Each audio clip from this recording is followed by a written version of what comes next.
Een groep sponsors van Sportclub Heerenveen wil dat er een onafhankelijk onderzoek komt naar de gang van zaken bij het bedrijf. Ze stellen een ultimatum onder de Rier van Commissarissen. De sponsors die het mijnoor zo'n €150.000 in het jaar bijdragen, binnen ontevreden over het beleid bij SC Heerenveen. Er is een ecologisch rampenplan maken voor de Waadzee in geval van olierampen. Het is daarmee het eerste gebied in Nederland. De Waadzee is bij leeg water maar van 24% bevaarbaar en daarom bij olierampen dreig om skien te maken. In het rampenplan staat hoe je olie op zee, op de kwelders of op de strand oprom je matten. De werknemers van de NDC Media Groep zitten een grote reorganisatie te wachten die het wis een soort banenkostje zil. Vanmiddag worden de zo'n 150 medewerkers van de Ljouwerte Kranten en het Dagblad van het Noorden in detail op de hichte gebracht van de oername van het concern.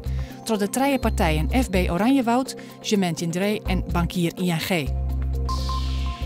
Op het Ameland is juist een speciale tjerkedienst houden om stil te staan bij de bron in de Sint-Clementstjerke, Orroende Tiesje in Nes. Een grote slag voor de Roomse mierskip op het eiland, die 1200 mensen telt. Borgmeester De Hoop van het Ameland weer er ik bij en bedanken de helpdiensten voor haar kordate optreden. Joen en vannacht min 5 graden. De wind komt uit het eersten. Kans op gladens. Morgen is droeg en kans op zinnen. Het is krek boven nul, maar een koude eerste wien.